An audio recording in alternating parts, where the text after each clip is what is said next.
Well, hey friends, welcome back to another date with myself and my lovely wife.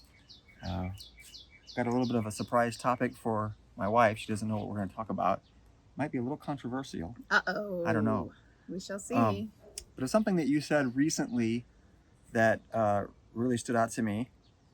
And we just celebrated our 14th wedding anniversary not too long ago, and so 14 years of marriage is a 14 years. 14 years. It's a good amount of time. It's a bit. And in regards to that, I thought we could talk about sex. Let's talk about sex. But more specifically, like... Oh, yes. More specifically about, like, intimacy and relationship and things around that nature. Not necessarily just, like, sex talk, but... Yeah. No, I think that's a fantastic topic. Because you mentioned something... No. For multiple ways, or reasons, rather. If anybody observes our banter that may be new to marriage or... Oh, not gonna work. Yeah, I was really intrigued by that whole thing. Are you going to now light our table on fire? Mm-hmm.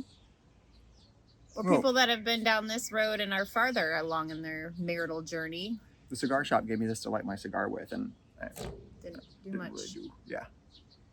It looks cool, though, like an old-timey bookmark, where the way it's burnt on the side. Yeah, kind of cool. So what were you saying? No, just the fact that it's a very real component of being a married couple. Mm-hmm. Well, and like, if you think about, I guess the general kind of consensus is that when you first meet somebody that you're interested in, you start out and you're I gave you my... Right. Well, that's where I'm going to. Oh, gotcha. So I thought you were going to steal it and make it your own. No. I'm just getting you there. Oh. I would never do that. So no, I'm going to try to be very mature in this conversation. Okay. I'd appreciate it.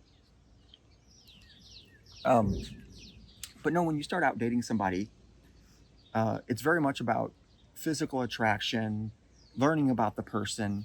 And it is... Can you move closer? It can be hot and heavy. Like, it can be very physical, a lot of physical activity. Hopefully. I mean, can be, right? That's not always the case, I guess. Like, it just depends on what you're looking for, really. When I say that, I mean what I would call within reason, which what we believe goes against the norm of what most of society would say is, we would say that sex is a sacred thing that should be saved for marriage. But nonetheless, in the beginning, when you guys are first dating, it's very hard to keep your hands off each other, right? Well, and we had been married previous, and we were older, which is even harder. Yeah, because we knew what we were missing. You know all the things. So,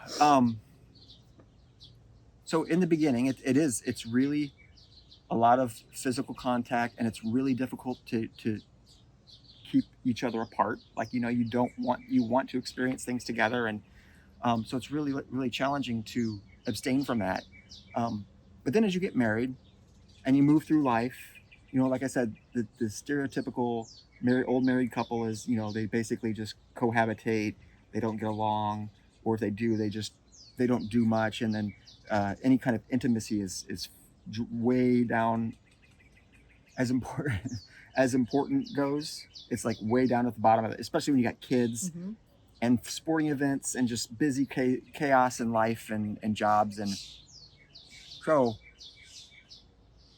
I want you to just share what you told me the other day that I thought was really, really good, that can maybe speak to why it goes from super hot and heavy in the beginning to then kind of waning out. Unless you really work at it, right? You got to really work at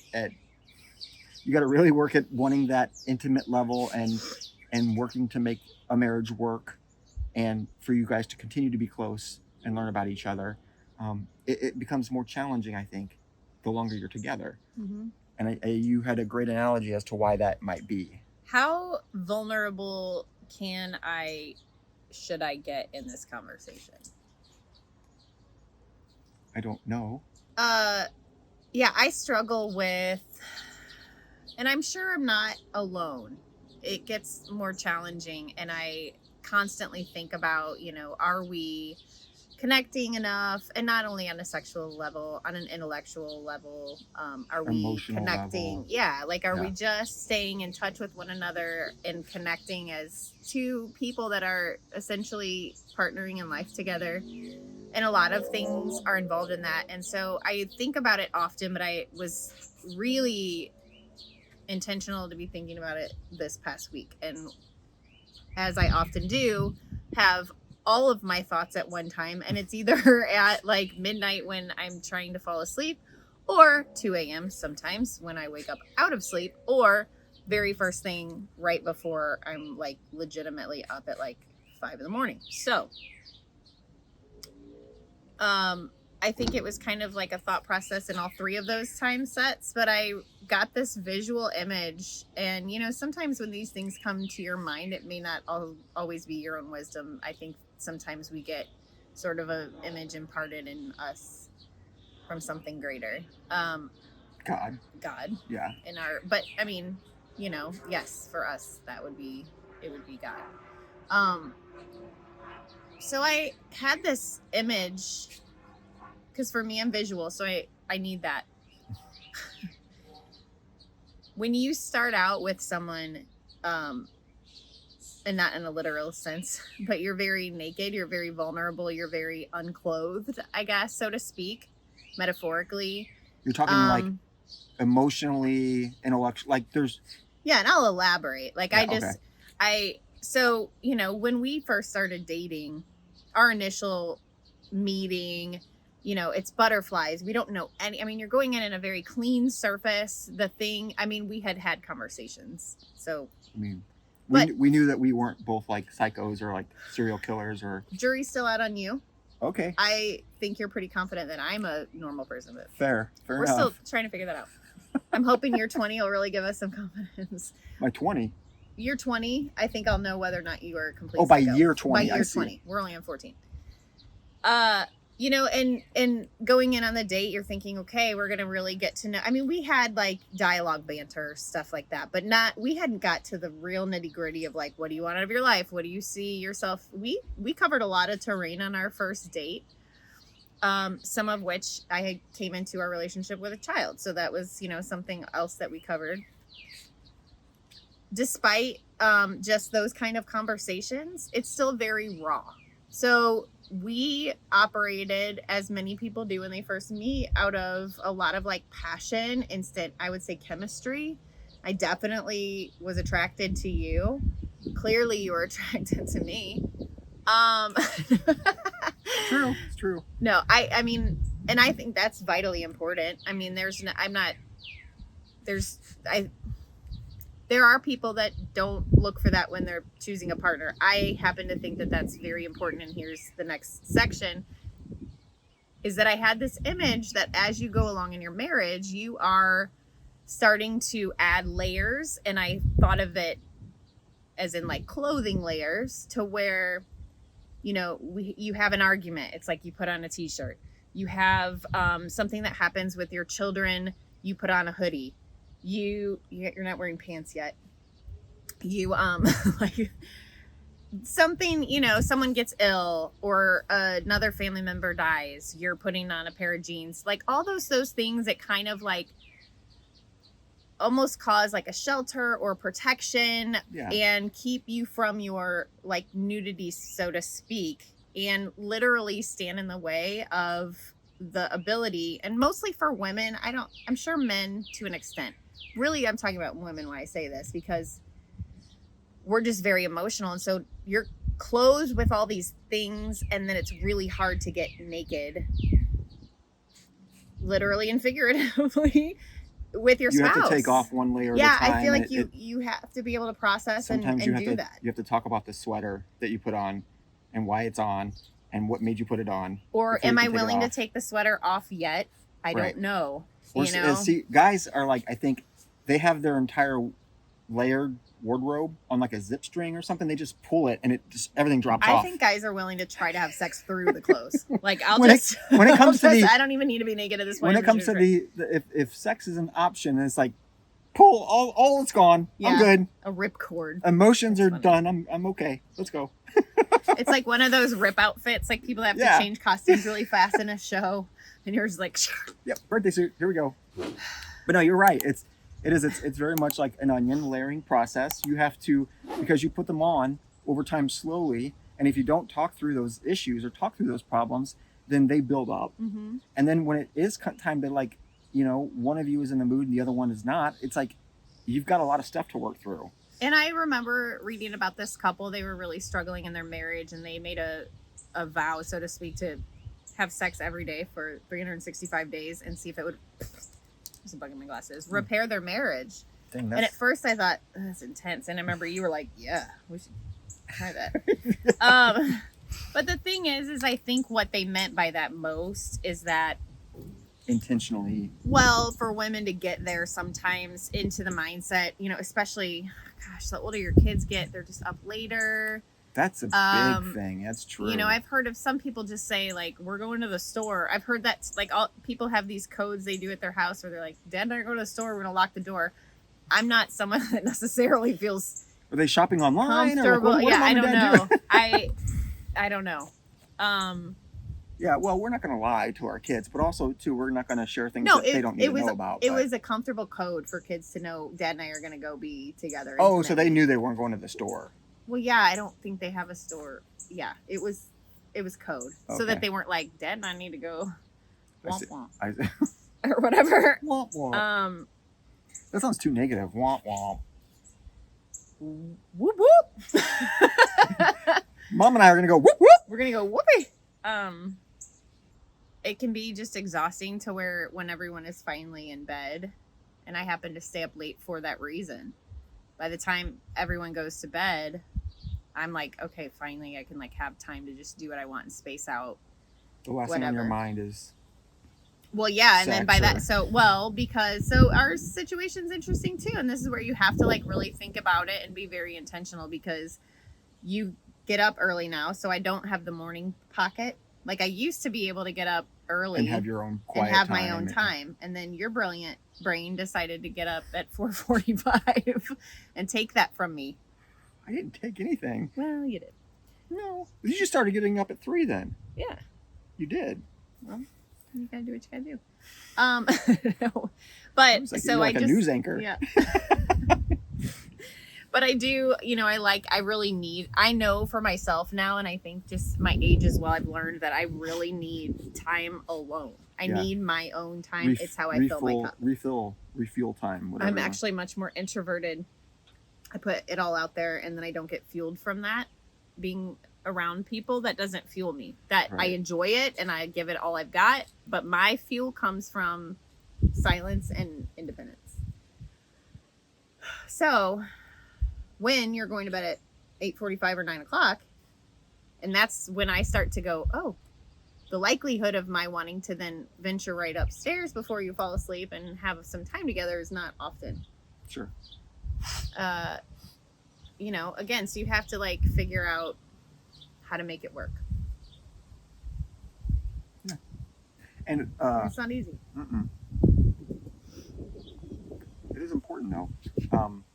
And you know, it's interesting that, you know, I mentioned that we believe, you know, like sex is something that's sacred, that should be kept to the confines of a marriage, to somebody who you're committed to and love with. And I heard a great, what is it, like a paraphrase? Not a paraphrase, like a, I'm trying to think of the word. It's like a, Example? yeah, I guess not really, but like a metaphor maybe. Yeah, metaphor. That it's like sex is like a fire. In your home, you create a fire in the fireplace to keep warm. It's life-giving from the cold. It generates the heat and the warmth. It gives you light so you can see, and it kind of protects you in the fireplace, which is the confines of a marriage. Now, you would never take and start a fire in the middle of your living room because it would burn down your house, possibly killing you, damaging the things that you own, and maybe hurting the people around you, which is the antithesis of a fire in the fireplace. It's a fire or sex outside of marriage. You can have sex in your living room. You just can't set a fire in there. Sure. Yeah. Yeah. I'm glad you pointed that out. Like, you weren't just saying like you can only have sex in your bedroom. No, it has nothing to do with it. No, I'm saying that. At first I was like, man, No, that's really confined. It's like a fire in the fireplace is good. Sex within marriage is good. Oh, yeah. Don't start a fire in the middle of the grocery store. A fire in the living room is bad. Sex outside of marriage is bad, in that it can hurt you, it can hurt others, it can destroy things, that kind of thing. And I thought that was a really like wise and intelligent way to look at that. Yeah, that's interesting. Is that, again, properly used in the proper context, it's life-giving and something that's quite enjoyable and a good thing. Outside of that context, it can burn your house down. So, yeah, I don't know. And like I said, that's going to go against what the normal, most society would say is fine. But I still think it's really good, a really good analogy or metaphor, and really good advice. Anyway. But yeah, those are all good thoughts, and I just wanted to share that and get that out there, and thought it'd be a fun topic. That's another thing too, like I was saying, with the effort aspect of it, is that, because of the, I don't want to say baggage, but because of the things that have happened and the layers that have been put on stuff, sometimes it does take a little bit more like wooing and being romantic and romanticizing, or whatever you want to call it. Yeah, I feel like you always need to, and this is like directly more for men, I think, really, but you always have to kind of romance your partner. And if you've forgotten that, or you feel like, oh, my wife, she's not looking for that, she is, we've been married whatever years, that's not true. Your wives and spouses are always looking for you to be the romance. And I wanted to say this too earlier, and I'm glad it recalled, because I kept trying to think while you were talking. I was actively listening. However, I was trying to just remember what I wanted to say. I heard every word you said. Fire in your living room, bad. Fire in bedroom, good. No, fire in the fireplace. Fire in the fireplace in your bedroom, if you're fortunate to have Well, there you go. Yeah. If you live in a medieval castle I or heard rich. everything you said about the fire in your fire pit that's in your bathroom. I had said once, so up until this Casanova, I would watch romantic comedies and other, lovey films or reality shows or whatever, and had never really, like, I would always think, gosh, do I feel that way? You'd see this like girl fall head over heels, or like, ooh, passion or whatever, and very much like be that the guy was like the guy. And I never understood that fully. I was always like, I never really like had that, but I'm sure whatever. Then I met this fella and was able to like see him in that role for me. I don't know if this is making sense. All the time. And even now when I watch Confessions, watching Bridgerton lately, it's a passionate program. And I have thought, gosh, yeah, I feel that way. Like, even when About you me? and I, yes. Okay. It's good. But it's actually, it's silly.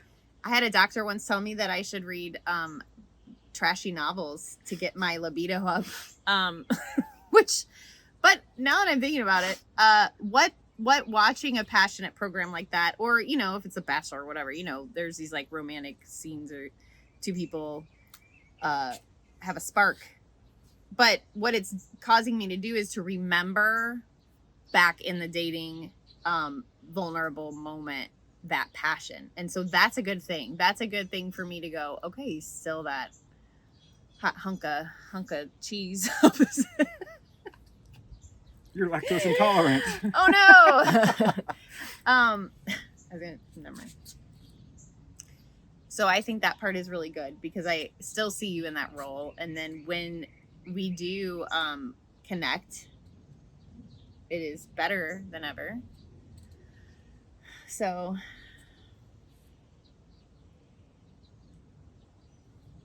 What happened? where am I? Where'd I go?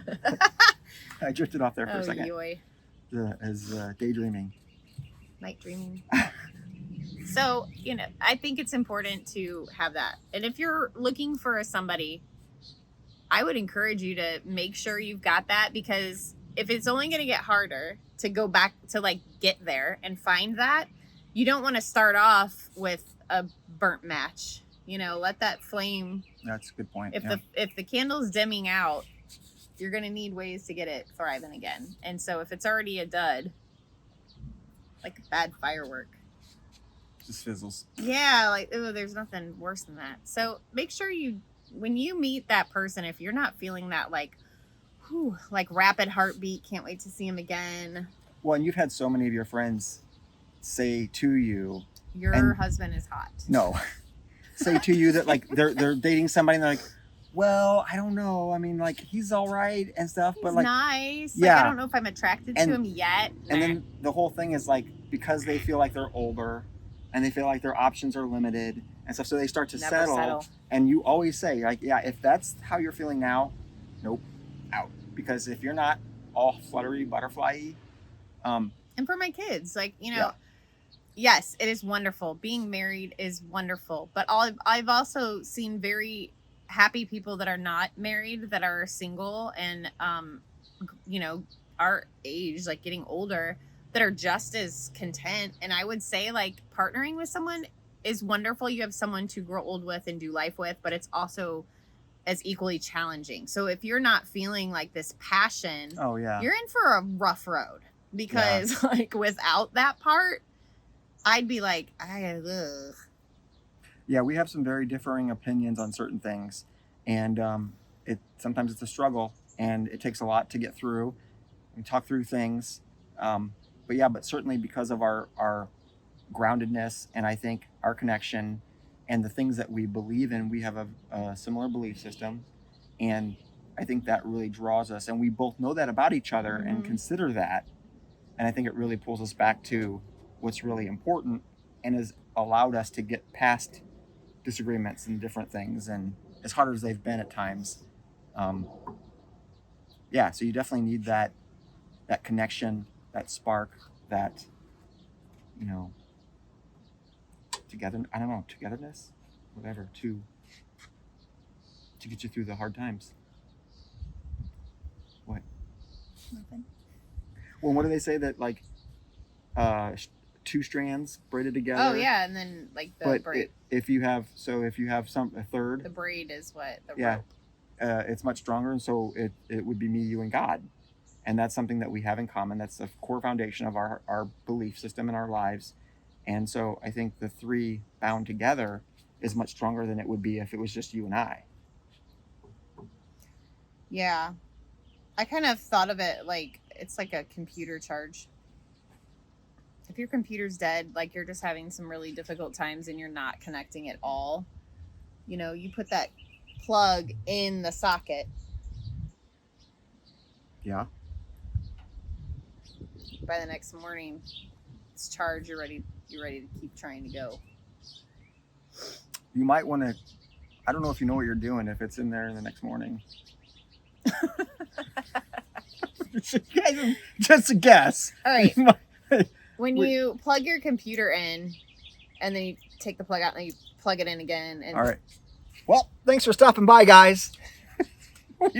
we hope this wasn't. Don't forget to unplug your computer at night. And if our kids, after an hour or so, or 10 seconds. If our kids ever see this, I hope it's not too embarrassing. It's not embarrassing. This is sound advice, but yeah, pause it, watch it when you're older. All right. Well, thanks so much for stopping by, guys. We hope to see you again soon. Catch you in the next video.